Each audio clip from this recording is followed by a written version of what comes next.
Halo teman sehat, balik lagi ke channel YouTube kita Teman Sehat bersama saya Maria dan juga Dr. Anissa SPPD. Halo dok, gimana Malam, kabarnya? baik, alhamdulillah. Kita malam ini mau ngebahas apa nih dok? Tentang beberapa hal mengenai COVID-19. Oke, penasaran kan guys apa aja yang mau kita bahas? Tetap ada di channel YouTube kita, jangan lupa like and subscribe. Halo dokter. Ya, selamat malam Mbak Selamat Maria. malam, dokter. Gimana kabarnya hari ini? Alhamdulillah baik. Gini dok, kan belakangan ini kita kan lagi di dalam isu pandemi COVID-19 nih. Betul, sangat amat. Menurut dokter nih, sekarang ini kan banyak orang yang gimana ya, banyak termakan isu hoax, banyak yang ragu sebenarnya mereka kena COVID atau enggak. Aduh saya batuk nih, aduh saya kok bersin-bersin nih gitu kan. Terus ada yang tiba-tiba kok saya kehilangan indera penciuman saya ya. Menurut dokter Anissa, gimana sih gejala yang sebenarnya kalau kita itu terkena COVID dok? Boleh dibantu jelaskan? Iya Mbak Maria, memang sekarang dengan banyaknya pandemi COVID-19 ini banyak sekali gejala-gejala yang sangat menyerupai, karena kan gejalanya itu seperti gejala flu atau common cold, pilek maupun gejala-gejala lainnya. Yang perlu kita harus waspadai atau memang harus kita perhatikan sekali pada corona ini, nomor satu adalah demam. Ya, pasiennya itu demam dan demamnya itu tinggi. Biasanya mendadak tinggi, ya. Bisa 3 hari atau 5 hari, kadang-kadang dia agak turun kemudian timbul lagi. Jadi pasien itu atau orang yang merasa demam itu dia akan mengeluhkan pada tahap awal 5 hari pertama atau bisa juga pada masuk ke minggu kedua, jadi mulai hari ke-7. Nah, satu demam ini yang harus kita perhatikan.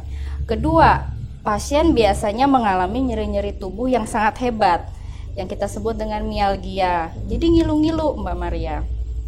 Nah, ngilu-ngilu ini memang biasanya seperti nyeri-nyeri atau ngilu pada infeksi virus dan bisa pada penyakit lainnya, ya.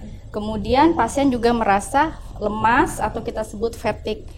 Lemas karena ngilu-ngilu dan pusing yang sangat hebat. Ya, pusing yang sangat hebat. Kemudian bisa juga ada gejala diare. Nah, di sini mulai menjadi bingung.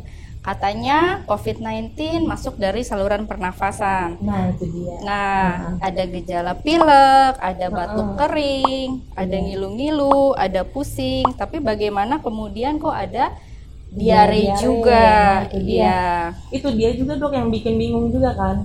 Kok bisa gitu kan? Itu kan masuk dari pernafasan gitu ya dok ya. Diare itu kan pencernaan, kok bisa ada di pencernaan diare? Ya, karena memang dalam perkembangan ilmu COVID ini ya sedang diteliti, memang dia melewati saluran pencernaan juga, bahkan saluran otak atau sistem saraf pusat ya. Jadi memang gejalanya bisa menyerupai apapun seperti demam berdarah, flu biasa, pilek yang alergi ya, dan demam tifoid. Nah, karena dia ada diare juga. Demam tifoid itu kan kalau kita nih orang awam ya, taunya kan, oh tiap sore panas, tiap sore demam, oh tipes nih gitu kan. Itu bisa jadi gejala COVID juga ya dok ya? Mirip-mirip juga ya? Memang salah. Nah, Mbak Maria ini sangat pintar.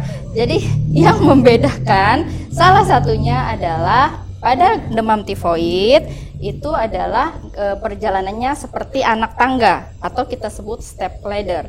Jadi demamnya semakin hari semakin tinggi. Agak berbeda dan awalnya hanya malam, setelah itu bisa setiap saat. Tapi pada corona biasanya tidak ada step ladder, pada COVID-19 langsung tinggi. Namun seperti saya katakan tadi, kadang-kadang itu overlapping atau sulit untuk dibedakan.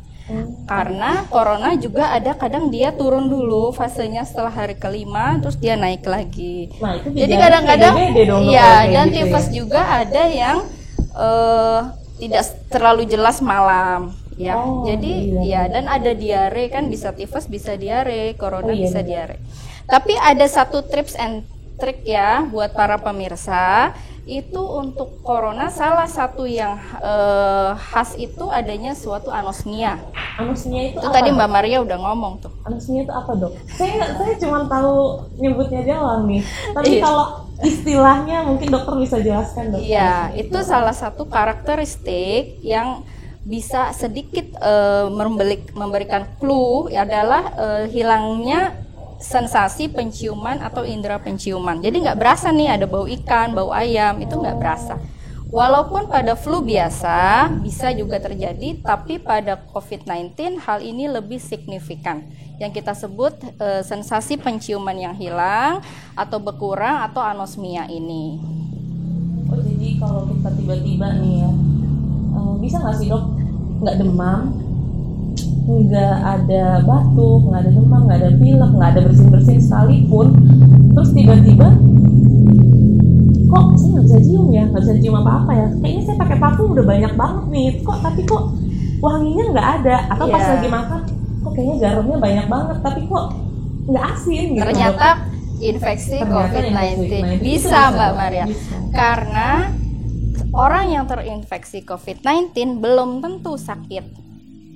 Nah, belum tentu dia merasa ngilu-ngilu atau pusing, bisa saja dia hanya merasa anosmia.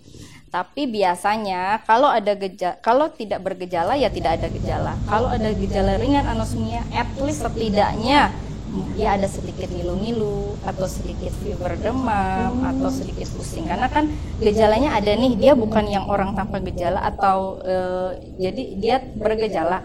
Sehingga biasanya kalau bergejala ya tidak single, tidak satu setidaknya. Jarang ya kalau hanya anosmia saja. Tapi kalau hanya diare saja mungkin masih bisa juga ya dengan ngilu-ngilu ya. Nah, Jangan-jangan nih ya, jangan-jangan tuh orang tuh pada mengira aduh saya pegel-pegel dikit, mungkin kecapean, aduh saya kok bersin ya, oh mungkin nyium bau lada gitu kan. Tapi besokannya kehilangan penciuman, itu bisa ya, Dok, ya langsung apa sih, Dok, yang harus kita lakukan? bisa. Tapi pegalnya itu khusus pada infeksi virus atau viral virus ini. Itu pegalnya adalah nyeri tubuh yang hebat, bukan seperti pegal capek aja Mbak Maria. Jadi Tapi gimana? karena adanya sitokin inflamasi, yaitu racun-racun inflamasi yang terjadi, maka rasa nyerinya itu juga lumayan ya, disertai pusing juga biasanya. Tapi memang yang harus kita khawatirkan sekali itu adalah gejala yang pada parah. Nanti mungkin selanjutnya next pada pertanyaan kedua. Iya, jadi kan tadi itu gejala-gejala ringannya nih, Dok, ya. Terus itu kan gejala ringan biasanya terjadi di hari keberapa sih, Dok? Atau ada juga orang yang langsung bergejala berat di dalam satu hari gitu, Dok? Gimana sih, Dok? Minta tolong penjelasannya. Iya Mbak Maria. Jadi pada setiap penyakit ada yang namanya onset, itu adalah masa inkubasi. Masa inkubasi adalah masa dari awal orang tersebut tertular hingga timbulnya gejala. Pada tiap penyakit berbeda. Pada COVID-19 dikatakan 0 sampai 14 hari. Jadi sekitar 2 minggu. Tapi ada yang sudah muncul gejala onset tersebut pada hari ke-5 ke-6 setelah infeksi. Jadi misalnya nih, Mbak Maria ketemu sama temennya yang kena COVID-19, baru pulang dari Singapura, ketemunya hari Senin. Nah, 5 hari setelah atau 6 hari setelah hari Senin itu bisa sudah timbul gejala COVID-19 yang tadi bisa saja tidak bergejala atau bergejala ringan sedang seperti demam, ngilu-ngilu, pusing dan sebagainya mulai hari ke-5 ke-6. Ada juga yang sampai hari ke-14 baru muncul. Jadi window-nya adalah 0 sampai 14 hari. Seperti itu. Window-nya aja ya, Dok? Untuk inkubasi dari penularan sampai timbulnya gejala. Jadi virus itu setelah masuk dia kan inkubasi atau menularkan atau bereplikasi dulu sampai timbulnya gejala. Kan tadi di Jadi awal- kalau sehari sih belum, 5 hari. 5 hari itu belum biasa. Nggak mungkin Biasanya kalau nggak sehari. mungkin muncul Iya, gejala karena gitu menurut ya, Dok? penelitian paling cepatnya 5-6 hari. Paling lamanya 14 hari. Paling lama 14 hari. kan tadi kita di awal udah ngomongin tuh dok, gejala-gejala ringan, gejala-gejala yang cuman ya demam-demam lah gitu, gejalanya cuman Atau nggak bergejala? atau sampai nggak bergejala kayak gitu. Tapi kan di beberapa tempat atau di yang kita lihat dulu tuh awal-awal COVID dulu kita sering banget lihat berita kok ini sampai bisa menghalangi jalan nafas, ada yang seperti itu. Bahkan ada sampai yang ditakuti orang sampai karena banyak yang meninggal. Karena kan kayak misalnya nih, waktu itu beberapa hari yang lalu mereka tuh ngeliat di Instagram atau di Twitter tuh orang-orang ada yang bilang, ada yang nge-share screenshotan kayak, oh saya nggak bergejala tapi saya COVID gitu kan, jadi saya bebas mau kemana aja gitu kan. Mungkin itu yang dibilang daya tahan tubuhnya kuat atau bagaimana gitu kan. Tapi kan ada beberapa orang yang juga sangat takut dengan COVID, bahkan mungkin ada beberapa orang yang keluarganya udah nggak ada karena COVID. Dan sebenarnya tuh mereka pengen tahu, dan kita semua juga pastinya pengen tahu lah ya, sebenarnya COVID itu tuh seberapa berbahayanya kah? Dan seberapa mematikannya ya. Iya, dan seberapa mematikannya sampai semua orang sangat fobia COVID-19. Iya, betul, ya. itu dia. Iya. Ini berdasarkan penelitian Mbak Maria ya. Jadi memang sebenarnya dari semua infeksi COVID-19 80% adalah gejalanya ringan sedang atau bahkan tidak bergejala. 80% loh. Jadi kalau ada 10 orang yang terinfeksi, maka 8 itu ringan atau tidak bergejala. Nah, 20% lagi itu memang bervariasi ya. 5-15% itu bisa mengalami gejala sedang sampai berat. Kira-kira paling banyak angka yang bisa mencapai berat itu sekitar 14%. Saya ambil angka tertinggi. Dan angka untuk yang meninggal atau kematian itu sekitar 1-3%. Itu data-data rangkuman yang saya ambil dari literatur di luar negeri dan di Indonesia. Ya, tidak hanya WHO tapi beberapa literatur. Jadi sebenarnya yang meninggal kita ambillah data tertinggi, sekitar 3%. Ya, tidak sampai 10%. Berat tertingginya saja 15%. Berat itu dia sesak, ya Mbak Maria, dia. Jadi kapan kita sebut COVID-19 ini gejalanya berat, begitu gejalanya masuk ke pneumonia atau masuk ke dalam saluran nafas bagian bawah. Karena kalau masih flu atau masih gejala saluran nafas bagian atas itu masih ringan sedang. Tapi begitu COVID-19 ini masuk ke dalam gejala pernafasan saluran nafas bagian bawah yang kita sebut pneumonia COVID-19, maka itu akan masuk ke berat ya, karena biasanya pasien bisa, itu pun ada dibagi lagi pneumonia nanti ada ringan, sedang, dan berat ya. Tidak semua pneumonia itu COVID-19 menjadi berat. Kapan itu berat ya? Kalau ada kriteria-kriteria penurunan oksigen ya, terjadinya ARDS atau inflamasi paru yang berlebihan. Karena pada COVID-19 ini berbahayanya adalah sistem imun kita yang berlebihan untuk melawan COVID itu. Iya. Nah, pada kondisi yang berat dan mengancam nyawa inilah baru itu dikata sekitar paling tinggi angkanya 5-15%. Memang gejala yang mulai kita harus hati-hati kalau yang pneumonia ini ya, itu adalah dirasakan oleh pasien sesak, menarik nafas sulit atau nafas terasa pendek, dada terasa berat. Nah, itu biasanya pasien harus dilakukan perawatan di rumah sakit. Dan itu harus kita perhatikan, hari COVID-19 berbahaya adalah hari sekitar hari ke-5 sampai 10. Tadi kita udah berbicara hari ya, dari onset. Jadi mulai demamnya bukan dari mulai awal demam, misalnya hari Senin, hari ke-5 sampai 10 itu kita harus hati-hati gejala sesak tadi. Ya, atau ada yang bilang mulai hari ke-8 sampai 14. 8 sampai 12 juga bisa. Nah, yaitu biasanya setelah 12 hari atau setelah 14 hari itu akan resolve atau akan perbaikan COVID-19-nya. jika tidak terjadi komplikasi atau hingga meninggal dunia ya Mbak Maria. Biasanya pada pasien-pasien usia lanjut atau ada penyakit komorbid diabetes, ada penyakit jantung atau darah tinggi ya, karena virus ini juga mempengaruhi sistem kardiovaskuler atau jantung. Sehingga untuk pasien-pasien yang memiliki penyakit jantung juga rentan untuk mengalami mortalitas ya, atau kematian. Atau dia memiliki penyakit paru sebelumnya, misalnya dia punya asma. Itu jadi lebih berbahaya ya dok ya kalau dia Sehingga punya menjadi berat COVID-19-nya, dan usia lanjut juga ya, karena pada usia lanjut otomatis cadangan parunya sudah lemah. Nah itu bisa terjadi kasus-kasus berat yang 15% tadi. Tapi ingat, 80% sebenarnya adalah ringan sedang. Tapi kalau misalnya kayak ada juga yang bilang ya dok ya, riwayat darah tinggi itu juga bisa memperparah si COVID-19 ini, benar nggak sih dok? Betul. Ini sudah masyarakat sudah pintar, sudah tahu ya, kayak Mbak Maria katakan, mereka sudah, bahkan non medis pun sudah tahu bahwa darah tinggi atau hipertensi merupakan salah satu faktor yang memperberat kejadian gejala COVID-19. Hasil akhirnya nanti akan lebih berat.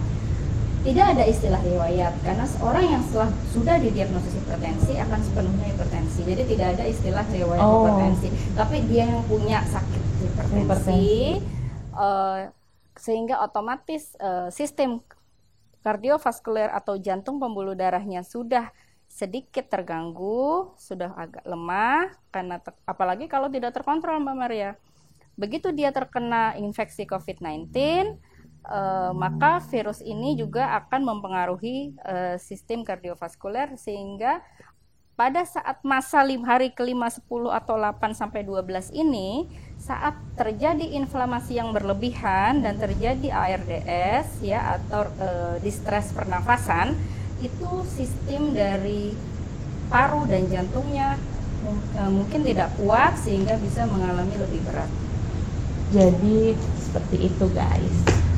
Dok, mengenai darah tinggi nih, intermezzo sedikit lah ya dok. Mungkin di konten berikutnya kita bisa bahas mengenai darah tinggi. Ternyata darah tinggi itu harus minum obat terus ya dok ya, nggak boleh berhenti ya dok ya, jadi harus terkontrol ya. Itu yang saya tangkap dari penjelasan dokter Anissa tadi, selain dari COVID itu gitu kan. Oh ya dok, ada juga nih pertanyaan yang masuk ke kita tentang penularan COVID dok. Sebenarnya penularan COVID itu seperti apa sih dok? Bener nggak sih kalau misalnya dalam ruangan AC ataupun dari AC-nya sendiri itu bisa menularkan COVID dok? Ya, ini juga merupakan isu yang hangat. Tidak hanya di dalam negeri, di luar negeri, dan sedang dalam penelitian juga ya saat ini. Jadi hot issue ini. Hot issue. Oh iya sih, memang kayak beberapa orang kan jadinya, aduh jangan lama-lama kita di ruangan ber-AC, nanti kita kalau di dalam ruangan itu ada yang kena COVID, kita kena juga gitu kan, jadinya takut kan gitu. Dan gerakan antara pakai masker dan tidak mau pakai masker, gitu ya, karena kan jadi yang jelas COVID itu ditularkan dari droplets ya. Droplets itu kalau kita batuk atau kita bersin ya, itu ada percikan droplets yang keluar ya, atau kita berbicara, nah itu droplets itu bisa, jika masuk ke saluran nafas orang lain itu bisa menularkan. Itu yang disebut sebagai droplets. Tapi isunya sekarang ada juga yang penularannya oleh aerosol.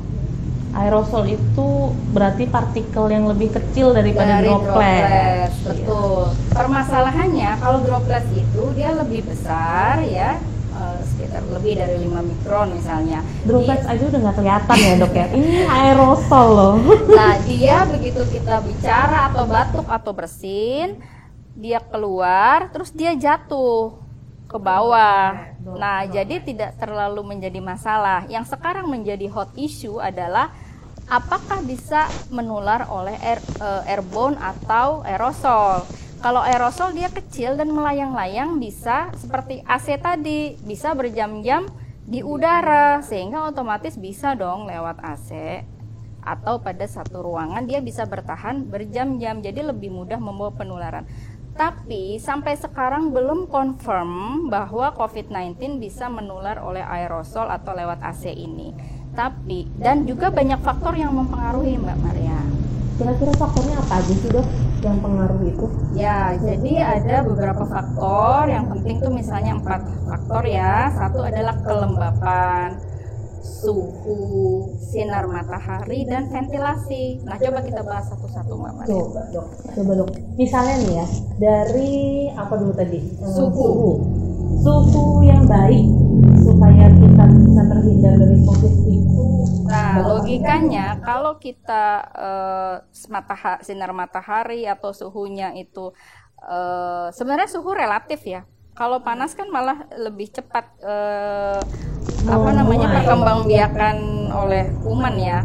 Tapi kalau dia panas tapi kering dan ventilasinya terbuka luas, pertukaran udaranya bagus, kemudian sinar mataharinya bagus, ya harusnya, dan kelembapannya juga dia kering, harusnya penularannya atau aerosol tersebut tidak bisa menularkan. Tapi kalau aerosol itu dalam ruangan kantor yang dingin, lembab, ventilasinya ketutup semua, ya, kemudian tidak ada sinar matahari, itu ada beberapa penelitian mengatakan bahwa mungkin saja aerosol ini bisa mengakibatkan penularan COVID-19.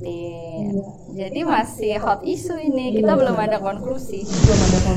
Sama juga kayak misalnya bioskop nih yang belum buka, itu kan gara-garanya kayak ini gitu kan. Jadi nanti gimana, bioskopnya berarti harus ventilasi bagus, terus gimana?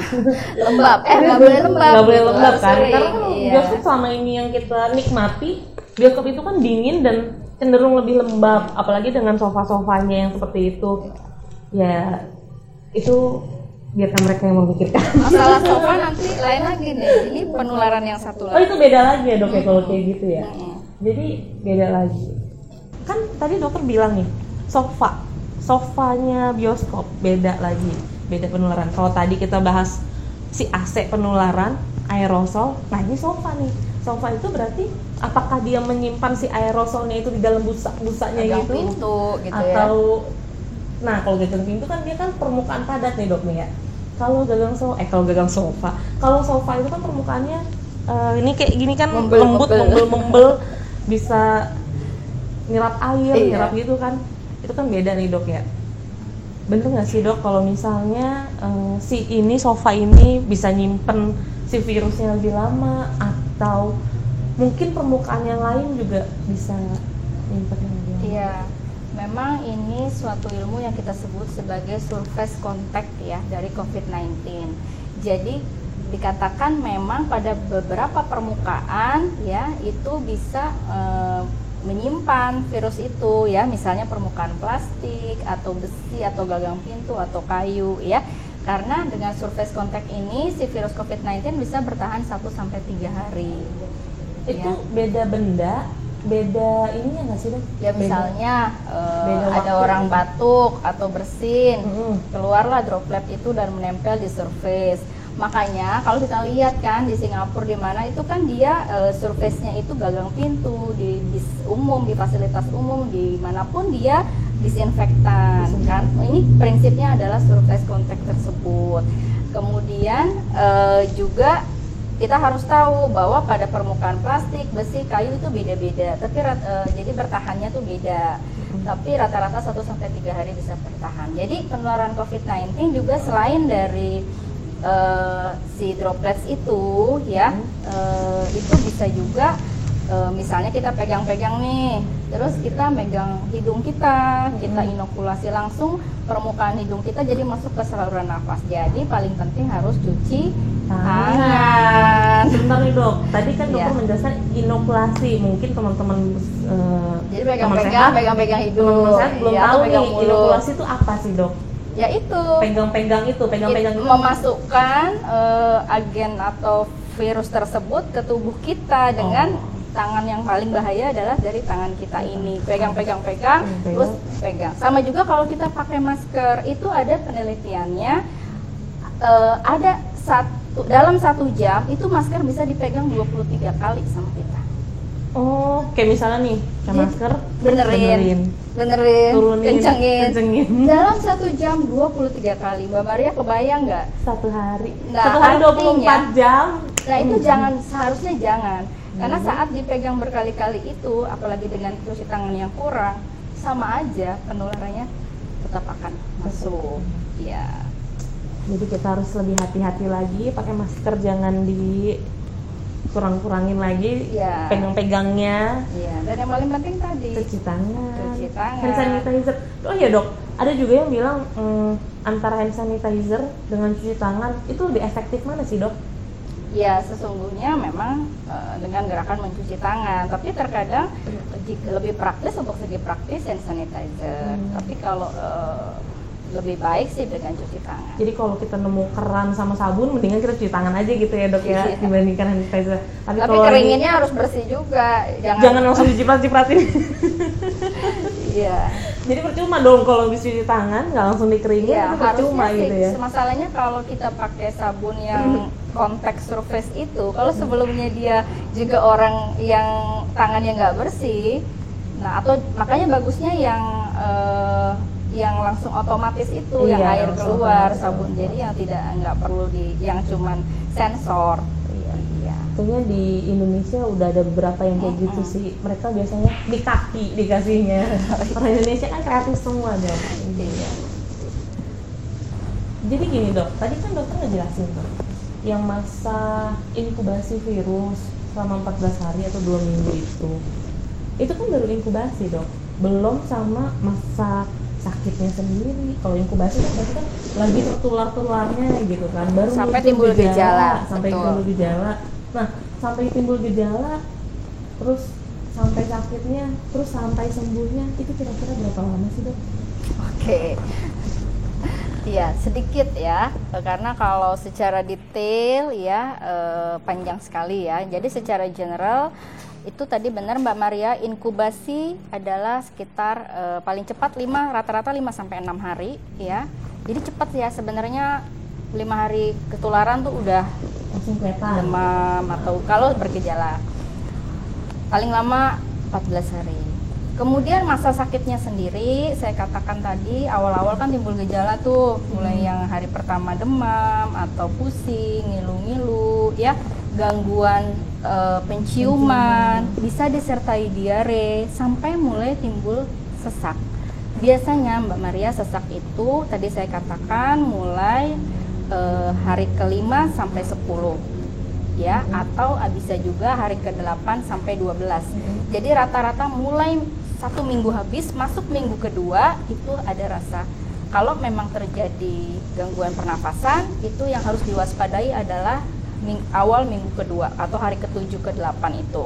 Justru itu berbahaya ya dok ya, kalau misalnya muncul gejala terus kita masih kita kayak sebut kan biasa lah kita nih di sini kebanyakan nggak apa-apa, apalagi cuma masuk angin dikit, nggak apa-apa lah, dadanya berat, taunya masuk angin dikerokin gitu ya. Taunya gitu kan dok. Nggak taunya.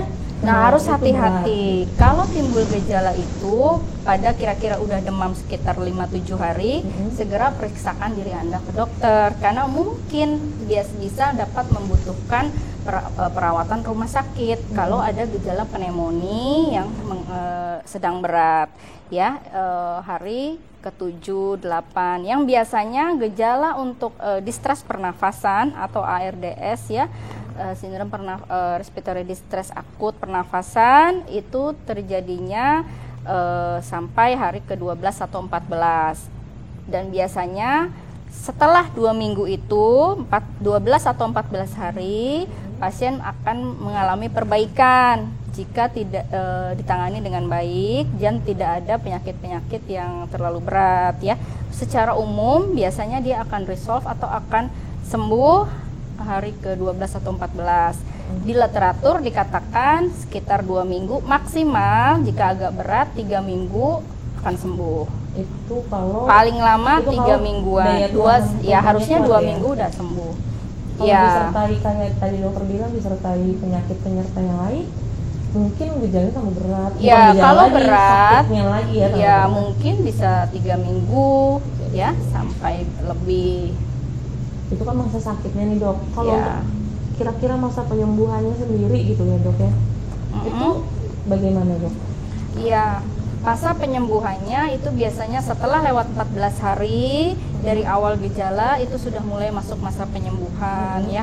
Tapi tergantung terhadap kondisi usia dan kembali lagi penyakit komorbid atau dia sudah ada sakit gula kah, sakit darah tinggi, sakit jantung atau asma ya, atau penyakit autoimun ya, lupus dan sebagainya, ada gangguan hati, gangguan ginjal ya, itu berbeda.